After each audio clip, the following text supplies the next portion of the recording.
This is part 2 of a 3-point podcast special partner pod presented by the Memorial Healthcare Wellness Center, voted Shiawassee County's best health club and gym. Our starting lineup of partners also includes ALS of Michigan, AZee Branding Solutions, Detroit Jerky, Jacobs Insurance Agency, Kori and Associates Real Estate Services, Nelson House Funeral Homes, Rivals Taphouse and Grille, the Shiawassee County Fair, and Success Group Mortgage and Servicing. As I mentioned, this is part 2. If you missed part 1, definitely download it and listen, as we had Noah Jacobs on along with Jim Woodward. Kori was a great guest. Sarah McNamara of Memorial and Tony Nash of AZee Branding Solutions. That was a great conversation. And what we got coming up is going to be great too. We got Doug and Allie Cohen of Detroit Jerky, Kevin Kregger of Nelson House Funeral Homes, Dawn Reha, VP of the Shiawassee County Fair, Rose Lull of the ALS of Michigan, and Ashley Connelly of Rivals Taphouse and Grille. Again, part 2 of some great partners for us. It really is fun. I mean, we said it last week on the special that we have like a pretty great wide variety. We kind of check every box for our partners. We've got food, we've got insurance, we've got mortgaging, we've got branding solutions, we've got a wellness center. You know, we've even got a funeral home. I mean, like we've really got every box checked. Yep, but needed all these services. Yeah, exactly. And all these conversations, though, I'm sure you guys feel the same way. I like learned something from each one. Like even this week, with Kevin from Nelson House Funeral Home told us a couple things about that industry that really I did not know much about. And I mean, Jared, you mentioned it last week about the fair. We all grew up, people that grew up in Shiawassee County, Corona-Wasso area, you know, the Shiawassee County Fair. So really getting the inside scoop from Dawn that you guys are going to hear up here in a little bit. It had me fired up for the fair. Like you said, Jared, you want to get out there and get some elephant ears and some shaved ice and go check out the cows and stuff. So no, it was really fun doing these interviews. Yeah, you mentioned Kevin Kregger from Nelson House. I thought one thing that was kind of interesting he said was how he couldn't do this job in a Detroit or somewhere where he didn't know everybody in the community. And that was something I guess I never really thought about, but I thought that was kind of a neat little insight. And there's a ton of that mixed in throughout this podcast with each of these interviews. So excited for people to hear it. Yeah, and it's, you know, and when you listen to even Ashley Connelly of Rivals Taphouse and Grille, that's not her main business. You know, she is an entrepreneur, really works hard in the community. She's come up with grants totaling over $5 million in the last 2 years for Shiawassee County clients. So, I mean, it's just fantastic what these people are doing out there. Yeah, last week's folks, you know, our partners, and this week's, it's all people that really do a lot of great stuff for the Owasso Corona community and communities outside of that, all of Shiawassee County. So yeah, hopefully, you know, people are getting some little different than our normal goofy sports entertainment, you know, catch up talk or whatever, a little different vibe from these podcasts. Well, and I think what also is going to be interesting. It'll be neat to hear from our listeners, because this isn't just a block of commercials. There's some fun conversations going on here. So I'm looking forward to it. I'll tell you what, let's get it started with Dawn Reha of the Shiawassee County Fair right after this. All right, next up on the podcast, by the way, the Shiawassee County Fair is just down the road, starting on August 4th, probably the premier fair in the entire state of Michigan, and I dare say maybe in the entire Midwest. We have Dawn Reha joining us here on the podcast. Welcome. Thanks for being a sponsor and partner, and just tell us what we can expect coming up here in that first week in August. Well, I'm a little bit prejudiced, but yes, I believe we are the best fair in the state and in the Midwest. Thank you. I'm one of those generational. I like to call myself, when I talk with people about the Shiawassee County Fair, I'm a lifer. I started showing at McCurdy Park when I was 8 years old. I have no problem in saying I turned 65 this September. I've been involved in some form or fashion for the last 57 years. Well, that's amazing. Let me jump in real quick. Like, since all of a sudden I have a partner in sort of my age group, it was kind of mixed emotions going from McCurdy Park out to Hibbard Road. And it's been a process, but the fairground site out there is just spectacular. The layout is perfect. I mean, just tell a little bit about, you know, the move from McCurdy Park. I know you weren't involved in it at that time, were you? When it went to Hibbard Road? I was an exhibitor and a sponsor or a partner. Okay. Yes. But, going from McCurdy Park, where, let's face it, they ran out of room. It was just, We did. yeah. We did. And now you got, 127 acres out there on beautiful rolling hills of Hibbard Road. And we do have 127 acres. We made the move our first year at Hibbard Road. And for a lot of us, we still call it the new fairground. Right. What can I say? Our first year out there was 1988. Wow. So this is our 37th year at Hibbard Road. And we ran out of ground there at McCurdy Park. And we meaning the bigger the fair board at the time, the generations that have been involved, they saw what the potential could be. And so we did a lot of looking, and thankfully, Mr. and Mrs. Richard Taylor out of Perry, they were on board. They paid for the land for us. We paid them back. We're debt free. Wow. There's approximately 130 of us that kicked on $1,000 each to pay for the land out there. Wow. That was one of those calls. I got married in 1979, and you know how you get those calls from your parent and they use your middle name when they talk to you. And I get this call from my dad, and he says, Dawn Marie. I'm going, oh crap, what did I do now? And he said, it's time. And I said, well, Dad, what do you mean? He goes, it's time to give back. Now, I'd only been married a couple of years, and back in the late 70s, early 80s, we weren't rolling in the dough, but we committed. My husband grew up at McCurdy Park showing horses. I showed cows. We knew what it meant to the next generation. So we ponied up like a lot of other people did.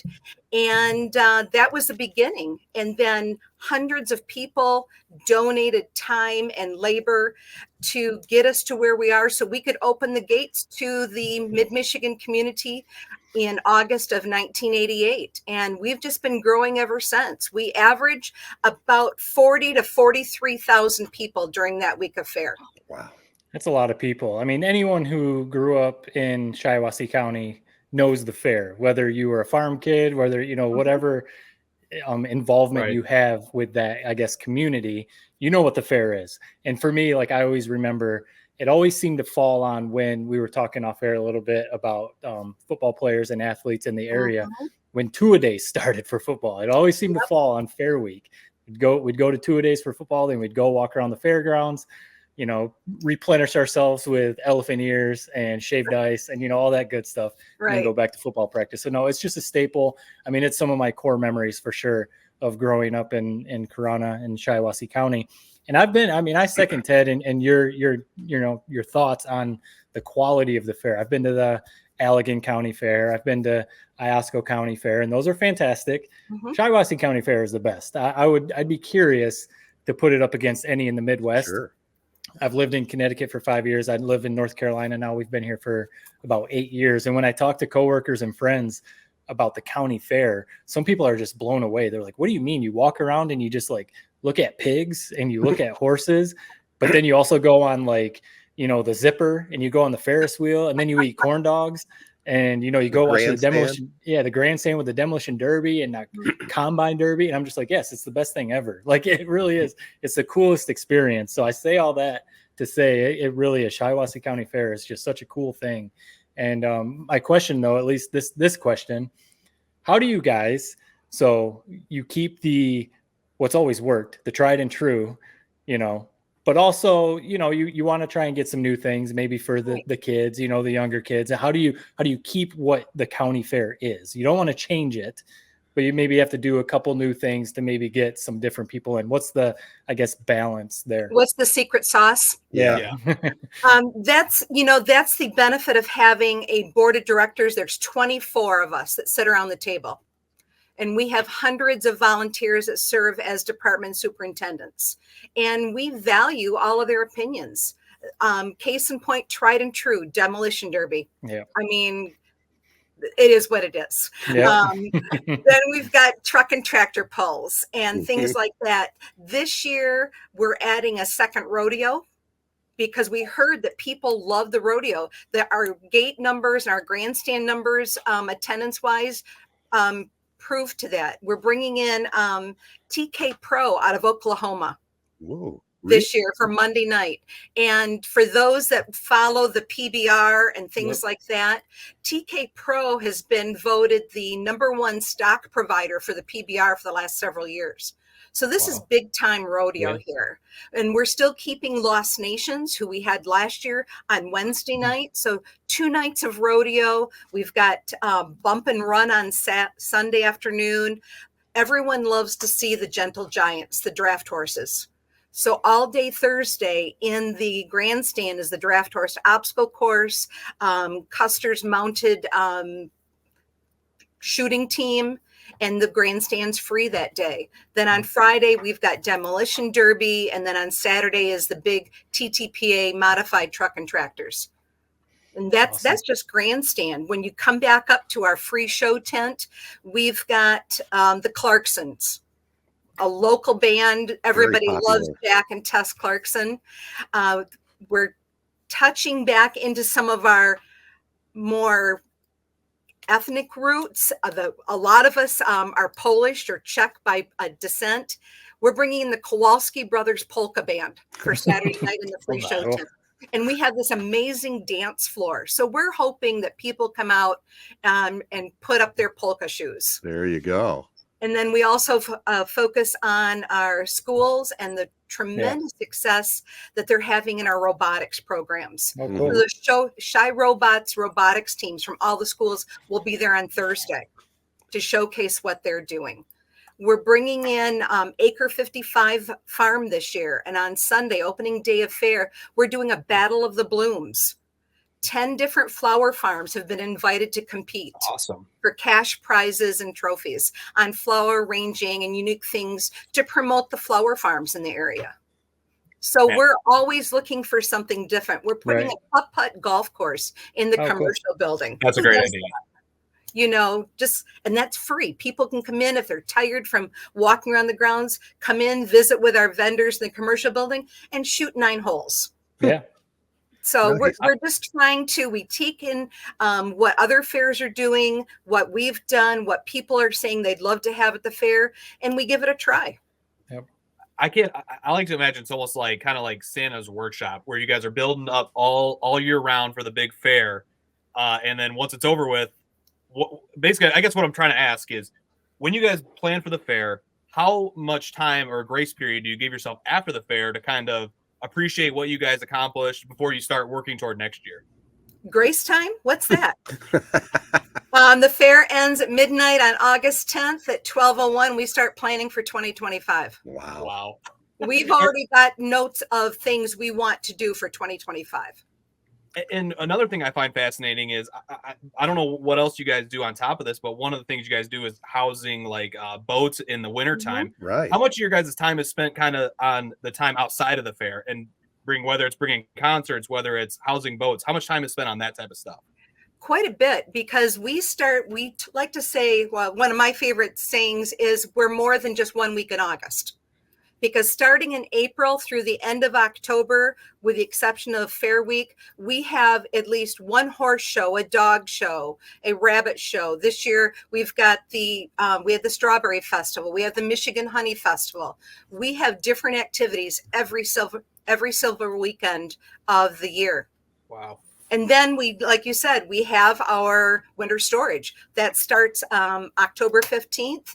And everything is taken care of within about a 3 to 4 week period. And we slow down just slightly in the winter time, but that's when we go full steam ahead for the next fair. And then the winter storage comes out the middle of April, and we start all over with our weekend show schedules.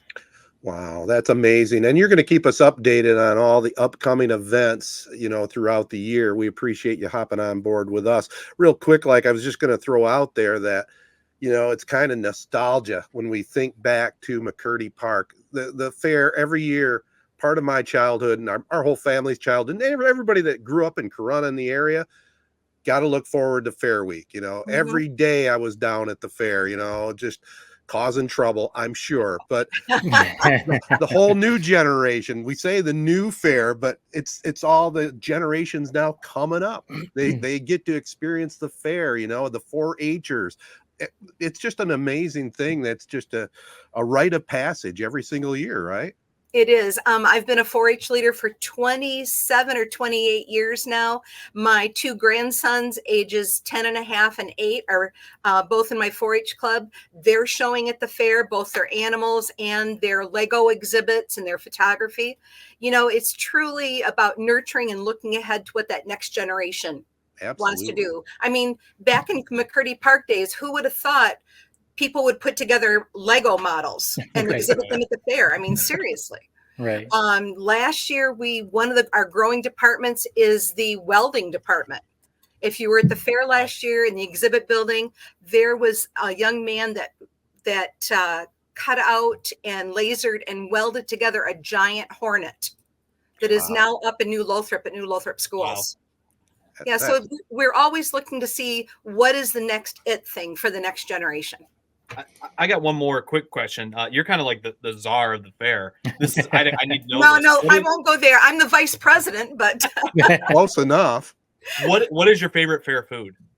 Oh my God. Okay. If we're talking about McCurdy Park, Ted, you might remember as you came in the one drive, there was always that European foods right as you came in by the grandstand. You're not gonna say fat balls, are you? Yes. That was my favorite too. Oh my God. And that same vendor is still with us. Amazing. I know. I love the fat balls, and there's just something about a good corn dog. Yeah, I'm with you. Yeah, you can't beat a good corn dog. I remember like the ice cream, the Hawaiian shaved ice, some of that kind of stuff, especially on a super hot day. I have to ask about the cake tower. What's the legend behind the cake tower? I remember like as a kid, you always hear it's like the legend of it's the world's tallest cake ever, and but then people were like, nah, that's not really true. So what? No, what it is true. It was the world's large. It was certified by Guinness Book of Records as the world's largest cake tower, and since then that's been turned into our flagpole. Okay, cool. So yes, so that is true. It is a true story. So Elsa Meyer, the kids that were throwing around the Paul Bunyan tall tales of the world's tallest cake, it is a true story. Okay. It's a true story. Well, to wrap this up, Dawn, and we appreciate the time for sure and the sponsorship. Tell our listeners one more time how to be involved, what it's all about coming up in August. August 4th through the 10th, Shiawassee County Fair. We kick it off with our flag raising and Veterans Day. And then we have different activities, the livestock shows, Skirbeck Family Carnival, the exhibit building with the still exhibits, our commercial building with the putt-putt golf. We're also offering helicopter rides this year. That's something new that we borrowed from the Durand Railroad days. Nice. Then we have all of our grandstand shows, our free show tent, all of the great food vendors, the 4-H food stand. We have our Parade of Champions on Thursday night to showcase all of the kids that won championships. And then one of the most important part I've got to get in there is that Friday and Saturday is our livestock auction days. This is where the kids that have raised their projects all year have an opportunity to showcase and sell their animals. Yeah, and you see a lot of the business leaders in our area help support by buying theirs. That's a really neat auction. Yeah, really. It is truly the epitome of the best in farm to table eating. Amen. If you're going to go someplace and spend $25 or more on a pound of steak, come to the auction, buy a beef or a quarter of a beef. You can talk to the kid that raised it. Yep. You know where it was raised, how it was fed, how it was loved, and you're supporting a young entrepreneur. Perfect. Well, Dawn, we appreciate the time, the Shiawassee County Fair on board, and we'll see you at the fair. All right. Yeah. Sounds great. Thanks, guys. Thanks, Dawn. Thank you.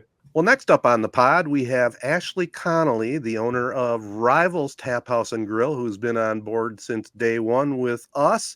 And it's not just a restaurant owner, though, right, Ashley? You got a whole lot of other stuff going on. Maybe tell us a little bit.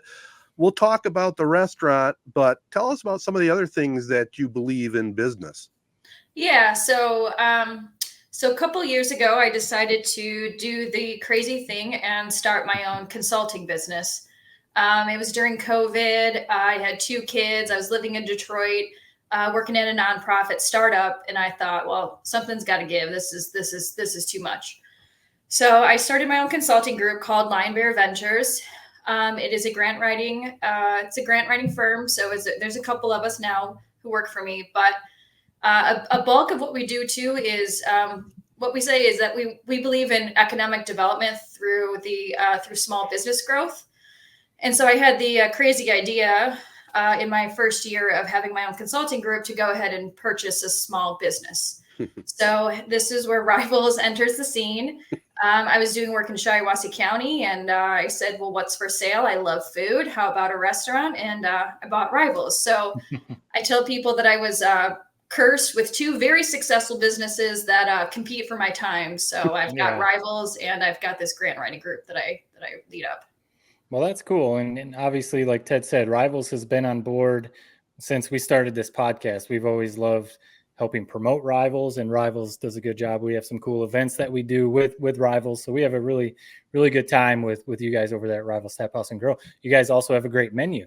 And I want to ask, as a restaurant owner, how do you want to keep the staples, but you don't want it to get stale? You want to keep people coming back. Everyone, you go to a restaurant and you're like, I want to try something different. You end up getting the same thing because that's what you like. But what's kind of the challenge for you guys, especially maybe in community like Corona and Wausau, keeping it fresh, but also keeping the staples? What's your guys' kind of approach there? Yeah.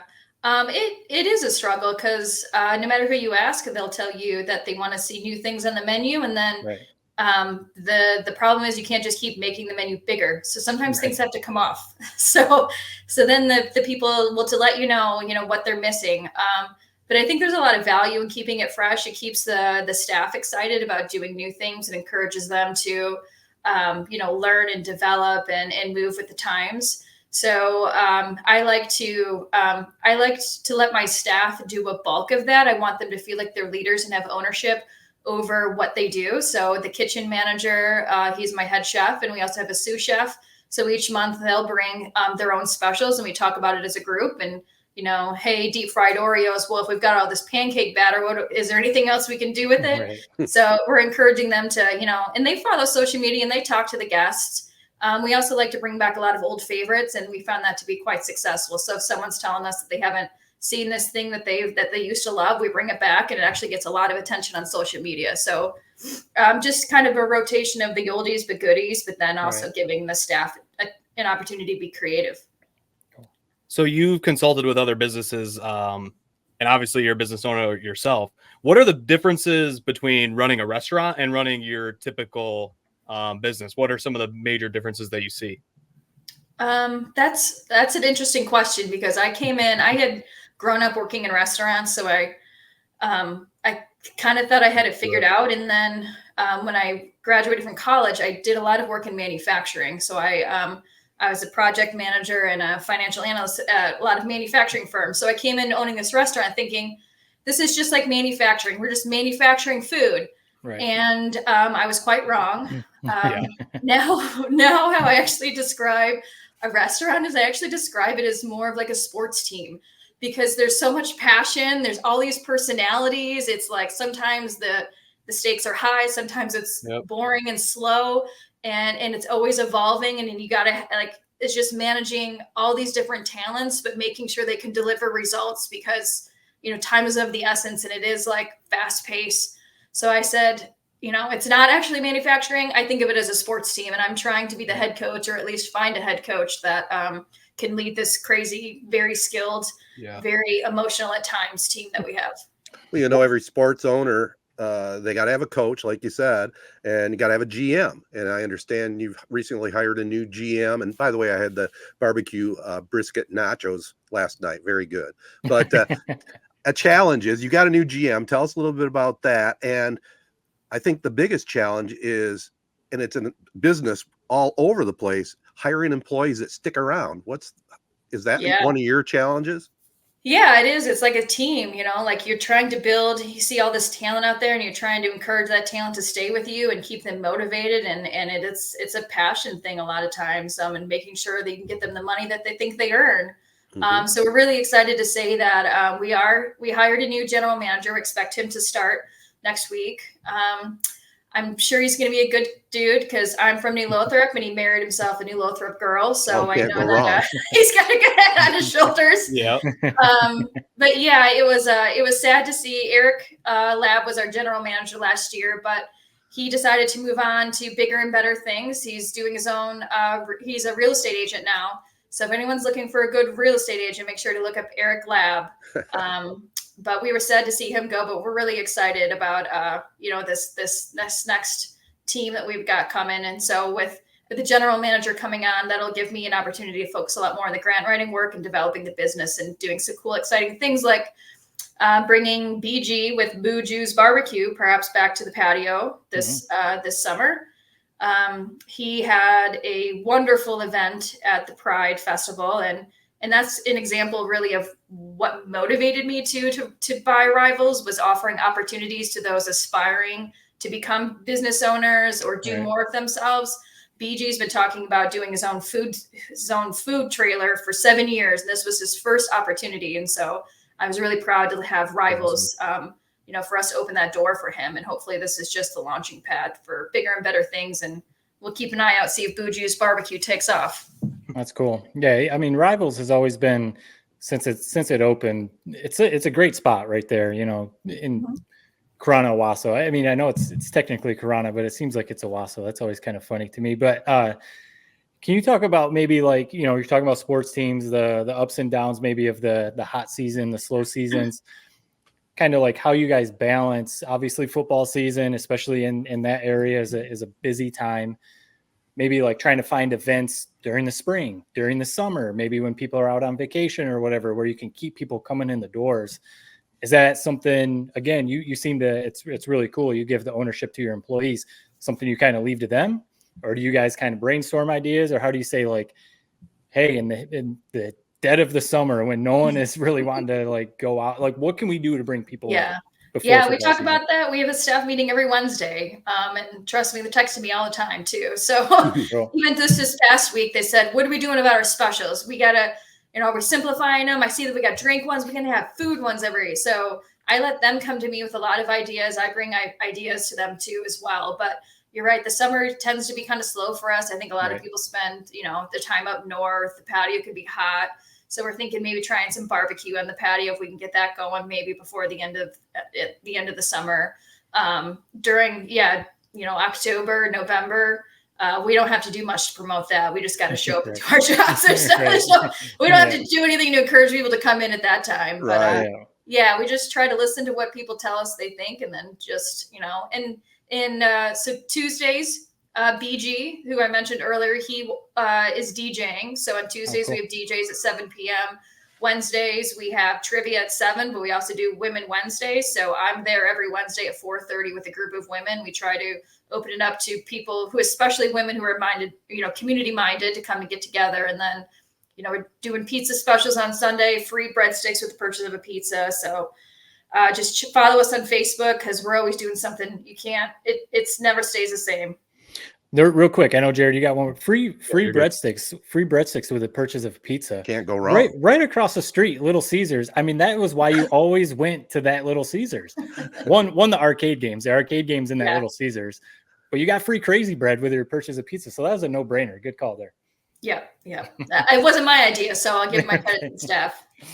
One of those busy days every year, and I've always wanted to ask this to a restaurant owner, Thanksgiving Eve. I mean, you go into a lot of these bars and restaurants, it looks like it's like 10 times what they're kind of used to normally providing service for. What goes into the preparation for Thanksgiving Eve, and how would you describe that night? It seems like pure chaos for workers. Yeah, I think you just got to buckle up, make sure you're well-staffed, and make sure that your plumbing is working well. So in case things getting crazy. But luckily we're not too much of a crazy late night bar. So we tend to be the ones that people stop by before they go on to the one where they make maybe poorer Right. choices. Right. Yeah. Well, Ashley, we appreciate the sponsorship and we appreciate the time. We'll continue our thing promoting Rivals Taphouse and Grille. Tell our listeners one more time, where you're located, maybe where they can follow you on social media and in that type of thing. Yep. So we're on M21 at the corner of State Road. I always tell people it was the old Kmart building. So if you're old enough to remember that the Kmart was there, a lot of our clients do. Or across the street from Meyer. So Tuesday through Sunday during the week, we open at 3. On the weekends, we open at 11:30. Follow us on Facebook. Lots of good activity on there. And thank you to all of what you guys do. So thanks for helping us promote, and love the podcast. Keep it up. Very a member of the community, proud to have you guys out there doing this great job. All right, next up on the podcast, one of our brand new partners, Doug and Allie Cohen of Detroit Jerky. And first of all, thanks for hopping on board. And I tell you what, we are looking really forward to sampling some of that jerky. You know what? It's on its way. So okay, cool. It shipped out today, so it should be in your hands pretty soon.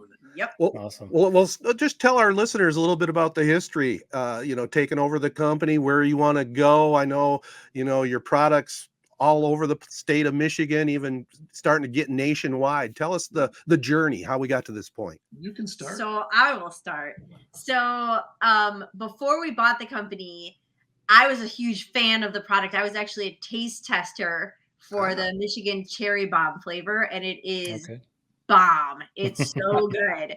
So I was a fan of the company. I was a fan of the product, and in a very long roundabout way that I will condense for you, the previous owners put out a post that they made the rough decision to close the business. Mm-hmm. And I was pretty bummed out about it. And we were taking a road trip a couple months later, and I said to Doug, you know what? They're talking about closing it. Maybe we could see if they want partners. And they said, no, we don't really want partners, but we would be willing to sell it. So you're like, About a week after that, you're the new owners of Detroit Jerky. Yeah, it went pretty fast. Awesome. Next thing you know, you own a jerky store. Exactly. and you're in the jerky business. Well, we're super excited to have you, as a partner. Like we kind of stumbled across your guys' stuff just by looking up local family-owned businesses. That's kind of what we've come to enjoy is the partners that we have are more family-owned, local type businesses, and we do what we can to help promote and grow their audience or their customer base or whatever. So hopefully we can bring some people to Detroit Jerky with our listeners and our social media followers and everything. But so I wanted to ask, we appreciate that because we know you guys are local to Michigan, and even though you've got, a national focus on a lot of things when it comes to sport or pop culture or whatever, you also have a focus on Michigan as well, locally, which is kind of cool. So that's appealing to us too. Yeah, I think that's where we have found we've talked about this a number of times, and even with some other our partners, it's kind of where we found our bread and butter. Yeah, we do talk about national stories and stuff, of course, when it calls for it. But, I think people like hearing what we have to say about the Lions or what we have to say about high school sports or, that's kind of where we found our bread and butter. But I wanted to ask about Detroit Jerky. So it's vegan jerky, and that might initially turn some people off right away. And I just want to ask about that space. So, there's a big push, and I love it because my wife and I, we do our best to eat as healthy as we can and show our kids clean, healthy eating. But when you think of jerky, you don't think of, vegan jerky. Like I don't even know if I had really ever heard of it until like fairly recently. What's the, I don't know if struggle is the right word, or like convincing people that like are only, meat eaters and, traditional jerky that, hey, this stuff is really good. And, it's a very good alternative and might actually be a little healthier and might be good if you have certain health issues or whatever for you. What is kind of that conversation or that process been? I think it's been kind of fun because when we first started making our own version, which is the same recipe of the jerky, we took out the jerky train. So we would make all these batches and we would take it around to everybody anybody who wanted locally around us. We were just putting it out samples. on Facebook, like personally, like, hey, who wants to try it, kind of thing, because we couldn't sell it commercially yet until we were, inspected and had all of our ducks in a row. Right. So yes, we put it out, and people would try it. And what kind of meat is this? What is this? Is this chicken? Like, no, right? No, it's vegan. It's not. Like, it's not meat. No way. Yeah, it does not taste the way you might think a vegan jerky would taste. It's actually got like it's got a good chew, a nice meaty chew to it. It's got good. That's important. Good texture, and the flavors are right on point. I mean, that's the thing. There are a number of vegan jerkies on the market now, believe it or not. And some people are very in tune to that and know about all of them and have tried them. And some have no idea it even exists. You kind of get the whole range, because we'll do shows or events like All Things Detroit or Veg Fest down at Eastern Market in Detroit.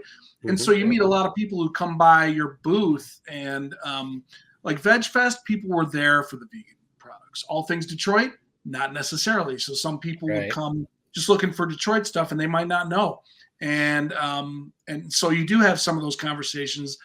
Every now and then you'll get somebody who does say, "Oh, you had me until you said vegan. No thanks." Right. Come on. Like, people just have can't get past that idea. But our son Tony, who is our CJO, our Chief Jerky Officer, he's an omnivore. I mean, he likes to eat meat. He is not giving that up. I've been plant-based for about 7 years. She's kind of a pescatarian. So between the three of us, we kind of have the whole range. And Tony will tell people, listen, I eat meat, but I still love this stuff. It's good.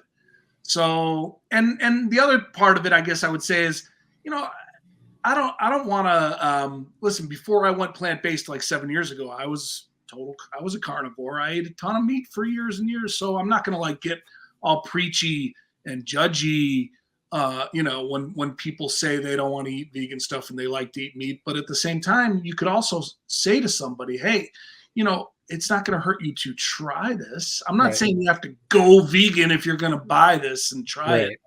But, it might not hurt your body to 1 out of 7 days try this as an alternative. Right. And if you like it, I don't know, maybe increase it to 2. I mean, baby steps. Amen. Eating a ton of meat is not that healthy. So, so that's a long answer, but I was thinking what these guys said. Basically, thanks for hopping on board with us. Really appreciate having you guys on. Yeah. Are you guys like married, or are you guys brother? Yeah. No. Okay. We are married. All right. That's what I figured. So what's it been like kind of being business partners on top of also being in a marriage together? Just seems like an interesting dynamic. What's that been like so far? Well, it's so funny that you asked that question, because we've been in business together for 16 years. Our bread and butter day job, so to speak, is a photography studio, a brick and mortar called Frameable Faces Photography in the Orchard Mall in West Bloomfield. So we've been there working together all day, every day for 16 years. So people ask us that very question all the time, Jared. And, we've always said it's never felt like some kind of challenge or a problem. We enjoy what we do so much. Like we always said, I don't know, maybe if it was like a high pressure or boring type of business or something, maybe it would be a little more tedious. Right. We have so much fun doing and even the jerky now. This is another fun business. We're having a good time. Yeah, well, that's awesome. Well, I know jerky's a perfect kind of thing, to throw in your pocket or your coat pocket when you want to go to a ball game. And I'm kind of leading into, all three of us are huge Michigan Wolverine fans. I mean, we probably have turned off a lot of Spartans out there. I can tell you that. And Buckeyes, but who cares about the stinking Buckeyes? Exactly. That's one thing that everybody in the state of Michigan can agree on. Amen. But tell us a little bit about your connection with the University of Michigan and Michigan football. Yeah, so I guess that's a me question. So I I grew up maize and blue. My oldest brother, Jeff. So all three of us played college football. My dad played college football at Brockport State in upstate New York, which is now SUNY Brockport. And then my oldest brother, Jeff, played at Michigan from 79 to 83, had a good career there. And when he got there, I was 9. So he's 10 years older than me. So I grew up as a kid around that locker room, going to games with a big brother on the team. Playing for Bo. I mean, I remember when Bill McCartney sat in our living room recruiting my brother back in 78, 79, 70, awesome. 78 when he was there in our living room recruiting him. So I grew up around that, and I'd always dreamed of playing myself. And then my middle brother, Dan, played at Eastern Michigan. So we would go to, a lot of the Eastern games were at night. So we'd go to the Michigan game during the day. I'd paint my face maize and blue, go cheer on my brother Jeff, and I'd wash my face off, paint it green and white, drive down the street and cheer on my brother Dan at Eastern Michigan. Wow. And so when it was my chance to play there was no question in my mind where I was going to go if they would have me. And so I went and had an amazing experience. Also played for Bo. I was on Bo's last 2 teams. That's cool. In 88 and 89. So I played for Bo, Mo, and Lloyd. They were all on that staff. That's cool. Not to mention Les Miles and Jim Herman, Cam Cameron. I mean, we had a loaded staff and a loaded roster. And from the moment I got there, from that year on, we won 5 straight Big Ten titles at Michigan. So couple of Rose Bowls. Couple of Rose Bowls. Yeah. I mean, I've got a couple of these. I was gonna say. And it was a great experience. I wouldn't trade it for anything. And I still say to this day, I think the class I came in with, I would put up against any other class to ever come through Michigan. Wow. It's hard to argue. I mean, we had a Heisman Trophy winner in our class. We had 3 NFL pro linemen in our class. Elvis Gerback was the quarterback I came in with. Desmond was in that class, and then our linemen were Steve Everett, Joe Cacuzo, Doug Skeen. John Vaughn was an offensive MVP, Big Ten MVP, running back. Chris Hutchinson, is Aiden Hutchinson. So I mean, we were loaded, and it was a great time to be there. Yeah. No, I mean that just. I feel like we could have a whole another podcast. Absolutely. Sorry, Allie. I'm sure you would like to talk. I can step out if you guys want to go all bro. No, you can definitely join in too, because I'd be curious your thoughts on this. So you're talking back late 80s, early 90s, college football, specifically Michigan. But I'm curious, like when you watch, because you still have connections. Obviously, it's a family. Yeah. You're forever a Michigan Wolverine. Yes. And your thoughts on today's college football, NIL, and you talk about Desmond. Think about how much money he could have made with NIL back in the late 80s, early 90s. Tyrone Wheatley, guys like that, how much money they could have made, or whatever. The transfer portal, and now the expanded college football playoff. Like when you see this stuff, is it as a fan or a former player, is it cool? Is it exciting, or are you a little bit like this isn't the college football I remember. This isn't, what I fell in love with. Both, all of it. I when it first started to be talked about, and the lawsuit first came out, that they were going to be going with O'Banion and trying to go for NIL and all of that. I was a little taken aback by it. I was like, I don't know. I didn't totally agree. But the more I learned about it, and as time went on, as the money got bigger and bigger and bigger, and the NCAA and college football in general started to become a runaway train, that was kind of, so many things changed that kind of precipitated this change quickly too. Yeah, that I think, I've come around on a lot of it, and I think the forces at play and the money that was being generated in my day, I don't know. I didn't feel back in my day like we were getting exploited. Right. Whereas maybe today we've come, as far as this whole thing has come with the money that's being made and the playoffs and the recruiting industry, people paying money for intel on high school kids. There's just so much money being generated. And, I think maybe it makes sense now that guys should be able to get a little piece of that Oh. pie off of their name, off of their image, off of their likeness. Right. I've come around to that a lot. Now, where it's gone and how the transfer portal has kind of changed everything and made it a big free-for-all of free agency, and there's a lot about that I it's hard for me to stomach. It's hard for me to Right.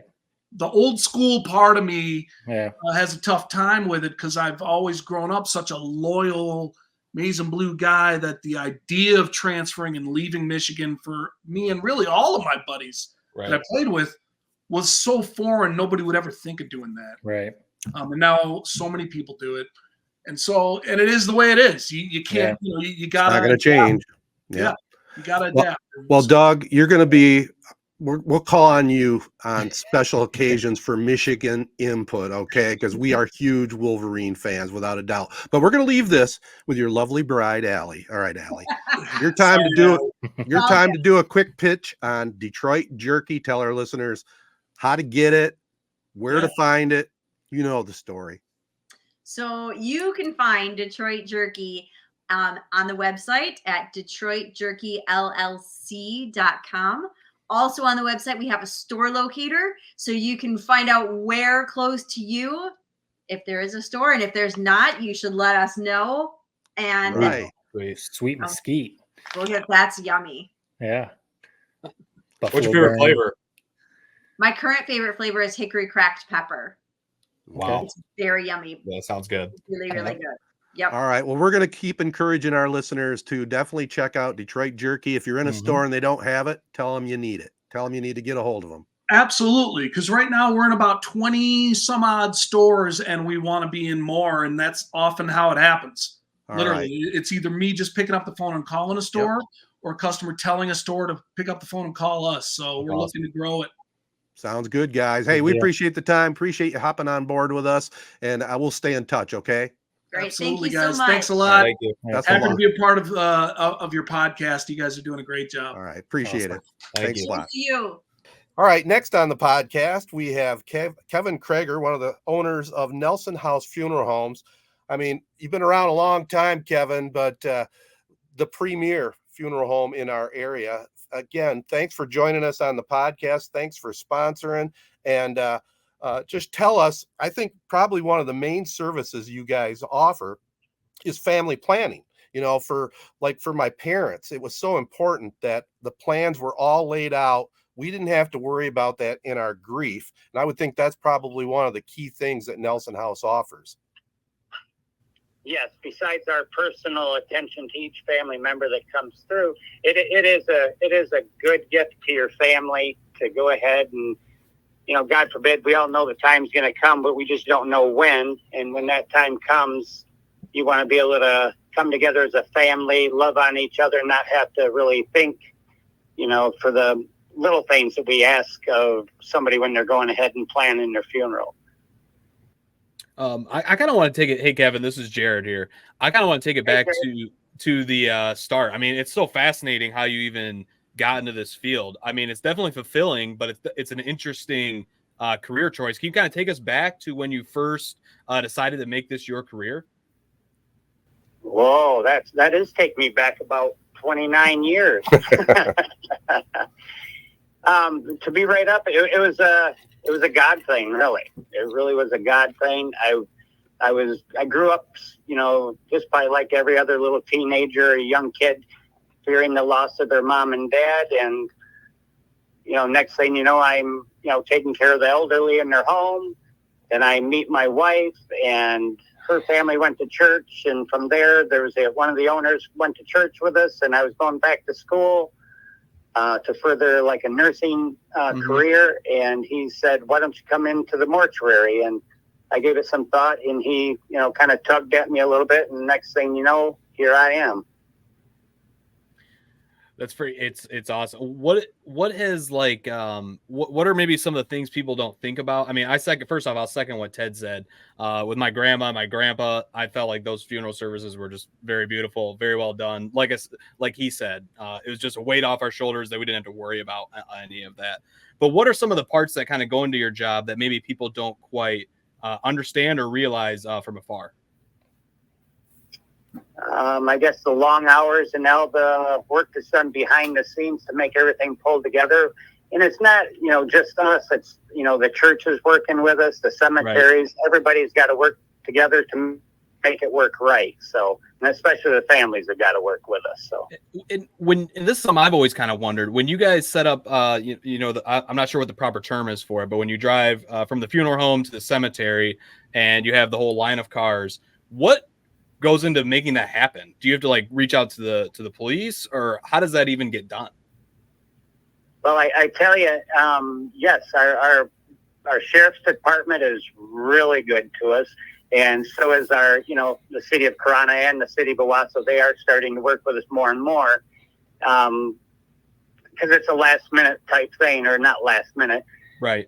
We have to give them they want to pinpoint to the minute when to be somewhere, and we can't, because, when a pastor or minister comes in, there's nothing saying they're only going to be 15 minutes. And the other part is the family saying goodbye to somebody they love. So, you can never put time on it. So it's, once we start leaving the building, we start making contacts, or the girls in the office are making contacts, letting people know, that we're on our way or what have you. So a lot of communication. We've got to have a lot of communication to make things work. So. Yeah, there's a lot that goes into it. And I'll tell you, when you think of Nelson House has been around since 1880. So apparently the people that have come through there, including yourself, have done something right. You've been there since 1998 and now are co-owner of the place. Again, Jared was talking about it a little bit. You seem to go beyond the call of duty for whatever will help the families. I know my mom and dad, they had a special route. They used to call it the circuit. And, oh yeah. And Rick Mowen, we said, hey, Rick, do you mind if we do the circuit? This was for my mom's funeral. Right. And sure as heck, he did the circuit, man. That really meant a lot to us. And I think it's those little things that mean a lot to the families, whether it's you're greeting them at the door with respect or everything else you do there. It's just amazing. Right. Yep. We want to make, it sounds kind of weird. We want you to feel at home. Mm-hmm. Number one thing is, we're going to treat people that come through here the way we want to be treated, which, 99.9% of the time works out, because they all kind of adapt. We all kind of feel, and we all love, maybe not the same way, but, we love our family members that pass, and we got to be respectful to the families, or the deceased, along with the family. Right. Yeah. And you talk about serving families, and it's really important, and this is really the truth. If I had to work outside of my hometown, I don't think I could do it. Right. Which sounds kind of weird in the same way, but it's all about relationship. And, like yourselves, I see you guys at the football games or the wrestling tournaments or basketball, always seeing everybody out and about. And then all of a sudden you're seeing them here. So it's a relationship, and people, growing up with, people around the community. Right. I don't think myself, I know it would not be the same working outside of our hometown. Well, Kevin, we appreciate you being one of our partners, and we appreciate the conversation. Before I let you go, tell our listeners, the best way to reach Nelson House if they need to. Well, in today's world, it's social media. I've been finding out people are contacting us that way at nelsonhouse.com or on our Facebook. Our phone number, of course, is 989-723-5234. All right, Kevin, again, thanks for the time and thanks for all you do for the community. All right. Thanks, guys, for everything you're doing. All right. Next on the podcast, we have Rose Lull, and she's the fundraising and marketing manager of ALS Michigan. First of all, welcome to the podcast. And ALS has been near and dear to my heart. As you know, a couple close friends passed away, including my best friend. And I'm just trying to help keep spreading the word to see if we can get a cure for this someday down the road. Now, with you at ALS of Michigan, what is your mission there? What are you trying to accomplish? Yeah, absolutely. So the ALS of Michigan has been around for about 45 years now. We are located in Southfield, Michigan, and we're strictly just for in Michigan, helping our pals. We're dedicated to helping our people living with ALS, as we like to call them, our pals, their families and their caregivers, and really ultimately make their life help them live their life as fully as possible and as comfortable while their disease progresses. Well, I know how I got a hold of you is I saw you were part of the Tigers MLB Lou Gehrig Day. And so I got you from that. Tell us a little bit about that experience and what Major League Baseball has been doing at the forefront. And I really think for us to keep this out in front of the public, all the major sports teams should have an ALS day, like Steve Gleason, in the NFL and the NHL and NBA could do it. Just tell us a little bit about that experience working with the Tigers and MLB. Yes, I can't say enough good things about working with the Tigers. So Lou Gehrig Day was actually on June 2nd this year, but the Tigers were away, and so they weren't going to be home playing. So unfortunately, we weren't able to have everybody come out on that Saturday, I believe, or Sunday on June 2nd. But they were super accommodating and really fought for something to happen to be able to bring out our pals. And there was some other associations that were able to come. So there's the ALS of Michigan, which is us. There's the ALS Association Michigan chapter. There's I Am ALS, and they also brought out Muscular Dystrophy nonprofit. So they had a bunch of people that were able to come out for Lou Gehrig Day, and it was so wonderful. So we worked majorly with the community impact team, but for us specifically, they donated or gave us about 140 tickets to give out to our pals, and it was a really first come first serve basis, but we had a great turnout. This was my first Lou Gehrig Day with ALS of Michigan and working with the Tigers and whatnot, and it was so easy. They made it so wonderful. I mean, they passed out the tickets. They just told us all the information, and we were just obviously had to share the information with our organization, our people, and make a spreadsheet and then send it right back. And they gave us such wonderful seats. It was a beautiful night. They were so generous with giving some of our pals some hats and some fun money and everything, just to make their experience so good. And I got so many great emails coming after that night and saying how it was so wonderful. Those were the best seats they've had in years. And I know that ALS of Michigan has been working with the Detroit Tigers for years for Lou Gehrig Day. And they've done a lot. Usually they try to do it June 2nd or whatever day it lands on. It's usually a Saturday, but I guess for the last couple of years they've just been away. But Impact team always advocates for us and tries to make it possible to have everybody come out. And it was so wonderful. It was such a great time, and I know so many of our pals had a wonderful time too. Yeah, that was a very cool day, and everything that MLB and, like Ted said, NFL, what they've done to try and spread awareness about ALS, really, whatever impact it's having is obviously a very cool one to have. I've wondered before, maybe specifically like with all the money that goes to cancer research, maybe like where that money goes. And sadly, my family, we've seen some this year where that money goes as far as cancer research, development, treatment development, medicines, all that kind of stuff. And it's been obviously incredible, all the developments with cancer treatments and everything. What about ALS is being done? Like, I'm just curious, the money that's going, if somebody's wondering, if I donate a ton of money, what actually is that money being used for? Yes. Yeah. I mean, what's kind of the simple answer to that? Yeah, absolutely. Everything for the ALS in Michigan stays in Michigan, and that goes to communication services, that goes to loan equipment, that goes to our respite care coordinator, which is our home care. That's a huge program that we're able to help a lot of our families with, which is just basically, bringing in third-party assistance for caregivers. I mean, a lot of our caregivers start off with, their families, and it's a lot of work, so they can get really burnt out after a while. Yeah. So they start to seek that help, and we're more than happy to help them up to 20 hours and reverse that payment, so it's not as much of a burden, so we're able to help.